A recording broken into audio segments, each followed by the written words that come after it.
ಮಠದಲ್ಲಿಯೇ sketch, ಮಠದಲ್ಲಿಯೇ murder. ಇದು ಇಡೀ ರಾಜ್ಯವೇ ಬೆಚ್ಚಿ ಬೀಳಿಸುವ ಸುದ್ದಿ. ಕರ್ನಾಟಕದ ಪ್ರತಿಷ್ಠಿತ ಮಠದಲ್ಲಿ ನಡೆದಿದೆ ಮರ್ಡರ್.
ಮಠದಲ್ಲಿಯೇ ಸ್ಕೆಚ್ ಹಾಕಿ ಮಠದಲ್ಲಿಯೇ ಮರ್ಡರ್ ಮಾಡಿದ ಸ್ಟೋರಿ. ಇದು ರಾಜ್ಯವೇ ಬೆಚ್ಚಿ ಬೀಳಿಸುವಂತಹ ಸುದ್ದಿ ಆಗಿರುವಂಥದ್ದು. 3 ವರ್ಷದ ಮಗುವನ್ನು ಕರ್ನಾಟಕದ ಪ್ರತಿಷ್ಠಿತ ಮಠದಲ್ಲಿ ಮರ್ಡರ್ ಮಾಡಲಾಗಿದೆ ಎನ್ನುವಂತಹ ಸುದ್ದಿ ಇದೀಗ ಬಂದಿರುವಂಥದ್ದು. ಮಠದ ಭಕ್ತರಿಗೆ ಶಾಕ್ ಆದರೆ ರಾಜ್ಯದ ಜನತೆಗೆ ಇದು ಆಘಾತಕಾರಿ ಸುದ್ದಿ.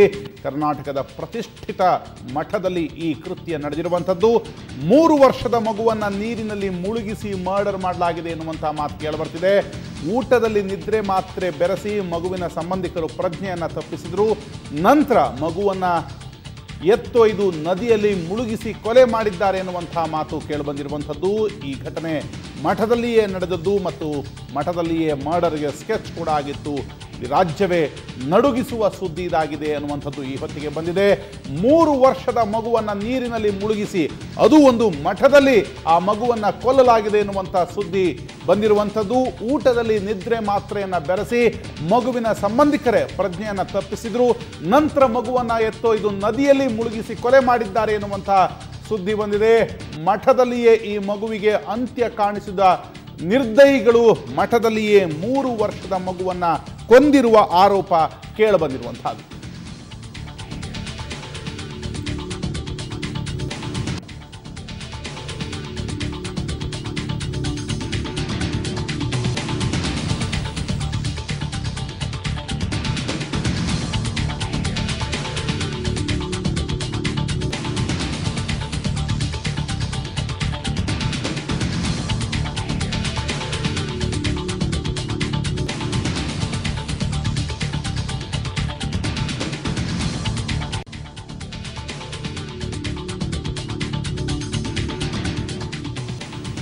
ಶಿವಮೊಗ್ಗ ಜಿಲ್ಲೆ ಹೊಸನಗರ ತಾಲೂಕಿನ ಪ್ರಸಿದ್ಧ ಮೂಲೆಗದ್ದೆ ಮಠದಲ್ಲಿ ನಡೆದಿರುವಂತಹ ಘಟನೆ. ಉತ್ತರಾಧಿಕಾರಿ ಪಟ್ಟಾಭಿಷೇಕಕ್ಕೆ ಕೊಲೆಯ ಕಳಂಕ ಅಂಟಿದೆ.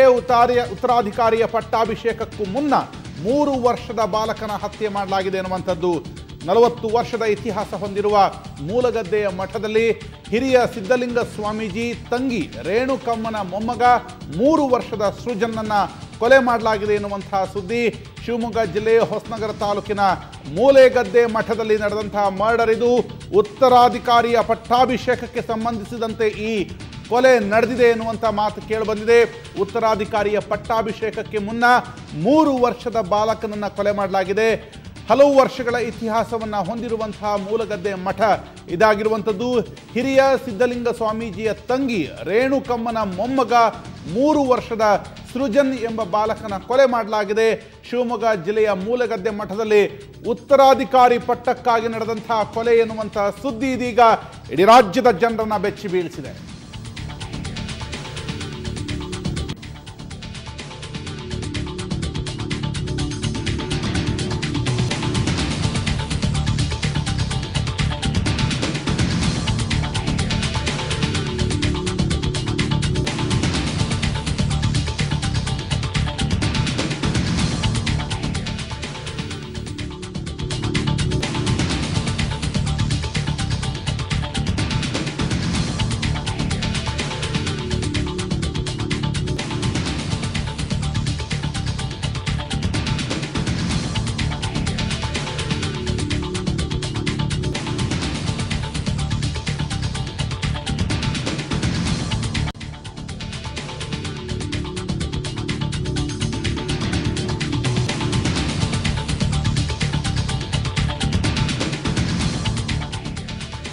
ಹಿರಿಯ ಸಿದ್ಧಲಿಂಗ ಸ್ವಾಮೀಜಿ ತಂಗಿ ರೇಣುಕಮ್ಮನ ಮೊಮ್ಮಗ ಸೃಜನ್ 3 ವರ್ಷದ ಬಾಲಕನನ್ನ ಕೊಲೆ ಮಾಡಲಾಗಿದೆ. ಈ ತಿಂಗಳ ಕೊನೆಯಲ್ಲಿ ಶಾಂತಕುಮಾರ ದೇಶಿಕೇಂದ್ರ ಸ್ವಾಮೀಜಿ ಪಟ್ಟಾಭಿಷೇಕಕ್ಕೆ ಅಲ್ಲಿ ಸಿದ್ಧತೆ ನಡೆದಿತ್ತು.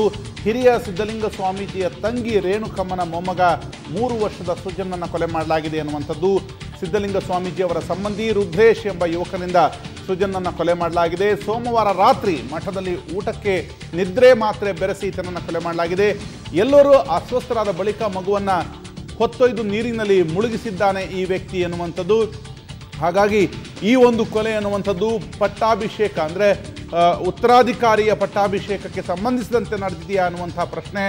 ಮಠ ಮಾನ್ಯಗಳು ಜನರಿಗೆ ಜೀವನದ ಮೌಲ್ಯವನ್ನು, ಜೀವನದ ತತ್ವವನ್ನು ಹೇಳಿಕೊಡಬೇಕಾದಂಥ ಮಠದಲ್ಲಿ ಉತ್ತರಾಧಿಕಾರಿಗ ಗದ್ದುಗೆಗಾಗಿ ಏನೂ ಅರಿಯದ 3 ವರ್ಷದ ಕಂದಮ್ಮನ ಕೊಲೆ ನಡೆದಿದೆ ಎನ್ನುವಂಥದ್ದಾದರೆ ನಿಜಕ್ಕೂ ಇವತ್ತಿನ ವ್ಯವಸ್ಥೆ ಮತ್ತು ನಂಬಿರುವಂತಹ ಭಕ್ತರ ಅಭಿಲಾಷೆಗಳಿಗೆ ವಿರುದ್ಧವಾಗಿ ನಡೆದಂತಹ ಘಟನೆ. ಹಲವು ವರ್ಷಗಳ ಇತಿಹಾಸವನ್ನು ಈ ಮೂಲಾಗದ್ದೆ ಮಠ ಹೊಂದಿರುವಂಥದ್ದು, ಶಿವಮೊಗ್ಗದಲ್ಲಿ ಇರುವಂಥದ್ದು. ಈ ಮಠದಲ್ಲಿ ಹಿರಿಯ ಸಿದ್ಧಲಿಂಗ ಸ್ವಾಮೀಜಿ ತಂಗಿ ರೇಣುಕಮ್ಮನ ಮಗ ಅಲ್ಲಿ ಕೊಲೆ ಆಗಿದ್ದಾನೆ ಎನ್ನುವಂಥದ್ದು. ಆತನಿಗಿನ್ನು ಕೇವಲ 3 ವರ್ಷ ವಯಸ್ಸು. ಶಿವಮೊಗ್ಗ ಜಿಲ್ಲೆ ಹೊಸನಗರ ತಾಲೂಕಿನಲ್ಲಿ ಇದ್ದಂಥ ಒಂದು ಮೂಲಗದ್ದೆ ಮಠ ಸಾಕಷ್ಟು ಭಕ್ತರನ್ನು ಹೊಂದಿತ್ತು. ಉತ್ತರಾಧಿಕಾರಿ ಪಟ್ಟಾಭಿಷೇಕಕ್ಕೆ ಸಂಬಂಧಿಸಿದಂತೆ 3 ವರ್ಷದ ಬಾಲಕನನ್ನು ಇಲ್ಲಿ ಹತ್ಯೆ ಮಾಡಲಾಗಿದೆ ಅನ್ನುವಂಥದ್ದು.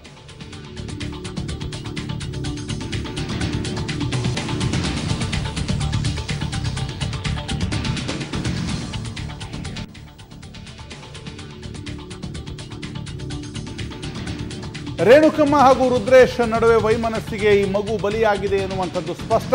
ಮಠದಲ್ಲಿ ಉಸ್ತುವಾರಿ ಕೆಲಸ ಮಾಡ್ತಿದ್ದ ರೇಣುಕಮ್ಮ ಮತ್ತು ರುದ್ರೇಶ್ ನಡುವೆ ವೈಮನಸ್ಸಿತ್ತು. ಕಳವು ಮಾಡಿ ಸಿಕ್ಕಿಬಿದ್ದಿದ್ದ ರುದ್ರೇಶ್ ವಿರುದ್ಧ ರೇಣುಕಮ್ಮ ಕಿಡಿಕಾಡ್ತಾ ಇದ್ರು. ರೇಣುಕಮ್ಮನ ಮಗಳು ಚೈತ್ರ ಹಾಗೆ ಇವರಿಬ್ಬರ ನಡುವಿದ್ದಂತಹ ಒಂದು ವೈಮನಸ್ಸಿಗೆ 3 ವರ್ಷದ ಮಗು ಬಲಿಯಾಗಿರುವಂಥದ್ದು. ಮಠದಲ್ಲಿ ಉಸ್ತುವಾರಿ ಕೆಲಸವನ್ನು ಮಾಡ್ತಿದ್ದ ರೇಣುಕಮ್ಮ ಮತ್ತು ರುದ್ರೇಶ್ ನಡುವೆ ವೈಮನಸ್ಸಿತ್ತು. ಈ ರುದ್ರೇಶ್ ಅನ್ನುವನು ಈ ಹಿಂದೆ ಕಳುವು ಮಾಡಿ ಸಿಕ್ಕಿ ಬಿದ್ದಿದ್ದ. ಈ ಕಾರಣಕ್ಕಾಗಿ ರೇಣುಕಮ್ಮ ಸಿಡುಕ್ತಿದ್ರು. ರೇಣುಕಮ್ಮನ ಮಗಳು ಚೈತ್ರ ಪುಣೆಯಿಂದ ತನ್ನ 3 ವರ್ಷದ ಮಗ ಸೃಜನ್ ಜೊತೆ ಮಠಕ್ಕೆ ಆಗಮಿಸಿದ್ಲು. ಆಗ ಉತ್ತರಾಧಿಕಾರಿ ಮಹೋತ್ಸವದಲ್ಲಿ ಪಾಲ್ಗೊಳ್ಳಲು ಮೂಲಗದ್ದೆ ಮಠಕ್ಕೆ ಚೈತ್ರ ಆಗಮಿಸಿರ್ತಾರೆ. ಆ ಹೊತ್ತಿನಲ್ಲಿ ರೇಣುಕಮ್ಮನ ಮೊಮ್ಮಗ ಆದಂಥ ಈ ಫೋಟೋದಲ್ಲಿ ಕಾಣಿಸ್ತಿರುವ 3 ವರ್ಷದ ಮುದ್ದು ಮಗು ಸೃಜನ್ಗೆ ನಿದ್ದೆ ಮಾತ್ರೆ ಹಾಕಿ ನೀರಿನಲ್ಲಿ ಮುಳುಗಿಸಿ ಕೊಲ್ಲಲಾಗಿದೆ ಎನ್ನುವಂಥದ್ದು. ಇಲ್ಲಿ ನಾವು ನೋಡ್ತಿದ್ದೀವಿ. ಈ ಫೋಟೋದಲ್ಲಿರುವಂಥ ವ್ಯಕ್ತಿ ಅಲ್ಲಿಯೇ ಪಕ್ಕದಲ್ಲಿಯೇ ಇದ್ದಂಥ ನದಿಯಲ್ಲಿ ಶವವಾಗಿ ತೇಲ್ತಿರುವಂಥ ದೃಶ್ಯವನ್ನು ನಾವಿಲ್ಲಿ ನೋಡ್ತಿರುವಂಥದ್ದು. ಇಬ್ಬರ ನಡುವಿನ ವೈಷಮ್ಯಕ್ಕೆ ಈ ಮಗು ಬಲಿಯಾಯಿತು ಎನ್ನುವಂಥದ್ದು ಇದೀಗ ಸ್ಪಷ್ಟವಾದಂತಹ ಮಾಹಿತಿ. ಹೀಗೆ 3 ವರ್ಷದ ಮಗುವನ್ನು ನದಿಗೆ ಎಸೆದು ಕೊಲೆ ಮಾಡಲಾಗಿರುವಂಥದ್ದು, ಅದು ಈ ಮಠದಲ್ಲಿ ಎನ್ನುವಂಥದ್ದು ನಿಜಕ್ಕೂ ಆಘಾತಕಾರಿಯಾದಂಥ ವಿಚಾರ. ಮಠದ ಮೇಲ್ವಿಚಾರಕನಾಗಿ ಕೆಲಸ ನಿರ್ವಹಿಸುತ್ತಿದ್ದಂಥ ರುದ್ರೇಶ್ ಮೇಲೇನೆ ಬಂದಿರುವಂಥ ಆರೋಪ. ಅಲ್ಲಿ ರೇಣುಕಮ್ಮ ಮತ್ತು ರುದ್ರೇಶ್ ನಡುವೆ ವೈಷಮ್ಯ ಇತ್ತು. ಈ ರುದ್ರೇಶ್ ಹಿಂದೆ ಹಲವು ಕಳವು ಪ್ರಕರಣಗಳಲ್ಲಿ ಸಿಕ್ಕಿ ಬಿದ್ದಿದ್ದ. ಆ ಕಾರಣಕ್ಕಾಗಿ ರೇಣುಕಮ್ಮ ಮತ್ತು ರುದ್ರೇಶ್ ನಡುವೆ ಒಂದು ವೈಮನಸ್ಸಿತ್ತು. ಆದರೆ ರೇಣುಕಮ್ಮನ ಮಗಳು ಚೈತ್ರ ಪುಣೆಯಿಂದ ಮೊನ್ನೆ ಈ ಒಂದು ಪ್ರಕರಣಕ್ಕೆ, ಈ ಒಂದು ಮಠದಲ್ಲಿನ ಕಾರ್ಯಕ್ರಮಕ್ಕಾಗಿ ಬಂದಿದ್ರು. ಆ ಸಂದರ್ಭದಲ್ಲಿ ಆ ಮಗುವಿಗೆ ನಿದ್ದೆ ಮಾತ್ರೆ ಹಾಕಿ ಎಲ್ಲರೂ ಮಲಗಿದ ನಂತರ ಆ ಮಗುವನ್ನು ತೆಗೆದುಕೊಂಡು ಹೋಗಿ ನೀರಿನಲ್ಲಿ ಮುಳುಗಿಸಿ ಕೊಂದಿದ್ದಾನೆ ಎನ್ನುವಂಥ ಆರೋಪ ಕೇಳಿಬಂದಿದೆ. ಮೂಲಗದ್ದೆ ಹೊಸನಗರದ ಮೂಲಗದ್ದೆ ಮಠದಲ್ಲಿ ಈ ಒಂದು ಘಟನೆ ನಡೆದಿರುವಂಥದ್ದು ನಿಜಕ್ಕೂ ಬೇಸರದ ಸಂಗತಿಯಾಗಿದೆ. ಒಂದು ಮಠ ಅನ್ನುವಂಥದ್ದು ಅತ್ಯಂತ ಪವಿತ್ರವಾದಂಥ ಸ್ಥಳ ಆಗಿರುತ್ತೆ. ಆದರೆ ಇಲ್ಲಿ ಕೆಲಸ ಮಾಡುವವನ ನೀಚ ಬುದ್ಧಿಗೆ ಏನನ್ನಬೇಕೋ ಗೊತ್ತಿಲ್ಲ. ಆದರೆ ಇವರ ವೈಷಮ್ಯಕ್ಕೆ, ಈತನ ನೀಚತನಕ್ಕೆ ಏನೂ ಅರಿಯದ 3 ವರ್ಷದ ಕಂದಮ್ಮ ಬಲಿಯಾಗಿರುವಂಥದ್ದು ನಿಜಕ್ಕೂ ದುರ್ದೈವದ ಸಂಗತಿ. ಇದೀಗ ಆರೋಪಿ ಪೊಲೀಸರ ವಶದಲ್ಲಿದ್ದಾನೆ, ವಿಚಾರಣೆಯ ಹಂತದಲ್ಲಿದೆ. ಆದರೆ ಹೋದಂತಹ ಮಗು ಹೋಗೇ ಬಿಟ್ಟಿದೆ. 3 ವರ್ಷದ ಬಾಲಕ ಇವರಿಬ್ಬರ ನಡುವಿನ ವೈಷಮ್ಯಕ್ಕೆ ಬಲಿಯಾಗಿ ಹೋಗಿದ್ದಾನೆ, ಅದು ಒಂದು ಮಠದ ಆವರಣದಲ್ಲಿ.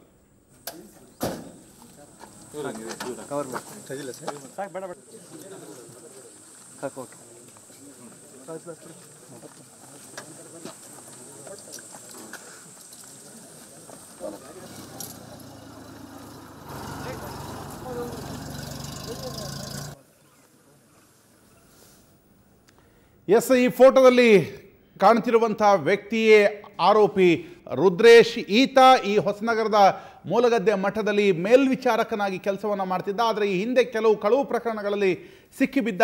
ಆ ಸಂದರ್ಭದಲ್ಲಿ ಇದ್ದಂತಹ ಸ್ವಾಮೀಜಿಯ ತಂಗಿ ರೇಣುಕಮ್ಮ ಮತ್ತು ಈತನ ನಡುವೆ ಒಂದು ವೈಮನಸ್ಸಿತ್ತು. ರೇಣುಕಮ್ಮನ ಮಗಳು ಚೈತ್ರರ ಮಗ ಮೊನ್ನೆ ಮಠದ ಪಟ್ಟಾಭಿಷೇಕ ಕಾರ್ಯಕ್ರಮಕ್ಕೆ ಬಂದಿದ್ದಾಗ ಅಲ್ಲಿ ಆ ಮಗುವಿಗೆ ನಿದ್ರೆ ಮಾತ್ರೆ ಹಾಕಿ ಎಲ್ಲರೂ ಮಲಗದ ಮೇಲೆ ಆ ಮಗುವನ್ನು ತೆಗೆದುಕೊಂಡು ಹೋಗಿ ನೀರಿನಲ್ಲಿ ಮುಳುಗಿಸಿ ಕೊಂದಿದ್ದಾನೆ. ರೇಣುಕಮ್ಮಳ ಮೇಲಿನ ವೈಷಮ್ಯಕ್ಕೆ ಆಕೆಯ ಮೊಮ್ಮಗುವಿಗೆ ನಿದ್ರೆ ಮಾತ್ರೆ ಹಾಕಿ ನೀರಿನಲ್ಲಿ ಮುಳುಗಿಸಿ ಆ ಮಗುವನ್ನು ಕೊಂದಂತಹ ಪಾಪಿ ಎನ್ನುವಂಥ ಆರೋಪ ಕೇಳಿಬಂದಿರುವಂಥದ್ದು. ಈ ಫೋಟೋದಲ್ಲಿರುವಂತಹ ರುದ್ರೇಶ್ ಎನ್ನುವಂಥ ವ್ಯಕ್ತಿಯ ಮೇಲೆ ಈಗಾಗಲೇ ಪೊಲೀಸರು ಈತನನ್ನು ವಶಕ್ಕೆ ತೆಗೆದುಕೊಂಡಿದ್ದಾರೆ, ವಿಚಾರಣೆಯನ್ನು ನಡೆಸ್ತಿದ್ದಾರೆ. ಆದರೆ ಏನೂ ಅರಿಯದ ಮುದ್ದು ಮಗುವೊಂದು ಇವರಿಬ್ಬರ ವೈಷಮ್ಯಕ್ಕೆ ಬಲಿಯಾಗಿ ಹೋಗಿದೆ ಮತ್ತು ಇಡೀ ತನ್ನ ನಂಬಿದ ಭಕ್ತರಿಗೆ ಒಂದು ಸನ್ಮಾರ್ಗವನ್ನು ಕಲ್ಪಿಸಬೇಕಾದಂಥ ಮಠದ ಆವರಣದಲ್ಲಿಯೇ ಇಂಥದ್ದೊಂದು ಕೃತ್ಯ ನಡೆದಿದೆ. ಮಠದಲ್ಲಿಯೇ ಸ್ಕೆಚ್ ಮಾಡಿ ಮಠದಲ್ಲಿಯೇ 3 ವರ್ಷದ ಕಂದಮ್ಮನನ್ನು ಮರ್ಡರ್ ಮಾಡಿದ್ದಾನೆ ಈ ನೀಚ ಮನಸ್ಥಿತಿಯ ರುದ್ರೇಶ್ ಎನ್ನುವಂಥ ವ್ಯಕ್ತಿ ಎನ್ನುವ ಆರೋಪ ಕೇಳಿಬಂದಿದೆ. ನಿಜಕ್ಕೂ ಬೇಸರದ ವಿಚಾರ. ಮಠ ಮಾನ್ಯಗಳಲ್ಲಿ ಇಂಥ ಕೃತ್ಯ ನಡೆದಿದೆ, ಅದು ಒಬ್ಬ ಮಠದ ಮೇಲ್ವಿಚಾರಕನಿಂದ ಅನ್ನುವಂಥದ್ದು. 3 ವರ್ಷದ ಮಗುವಿಗೆ ನಿದ್ದೆ ಮಾತ್ರೆ ಹಾಕಿ ಆ ಮಗುವನ್ನು ನದಿ ನೀರಿನಲ್ಲಿ ಮುಳುಗಿಸಿ ಕೊಂದಿದ್ದಾನೆ. ಈಗ ಆತನ ಬಂಧನವಾಗಿದೆ, ಆತನ ವಿಚಾರಣೆ ನಡೀತಿದೆ. ಆದರೆ ಯಾರ್ದೋ ವೈಷಮ್ಯಕ್ಕೆ ಯಾವುದೋ ಒಂದು ಪುಟ್ಟ ಮಗು ಮಠದ ಆವರಣದಲ್ಲಿ ಜೀವ ಕಳೆದುಕೊಂಡಿದೆ ಎನ್ನುವಂಥದ್ದಾದರೆ ನಂಬಿಕೆಗೆ ಎಲ್ಲಿಯ ಬೆಲೆ? ಇಂಥ ಮನಸ್ಥಿತಿಗಳು ಹೇಗೆ ಇಂಥ ಜಾಗದಲ್ಲಿ ಹುಟ್ಟುಕೊಳ್ತವೆ ಅನ್ನುವಂಥ ಪ್ರಶ್ನೆ.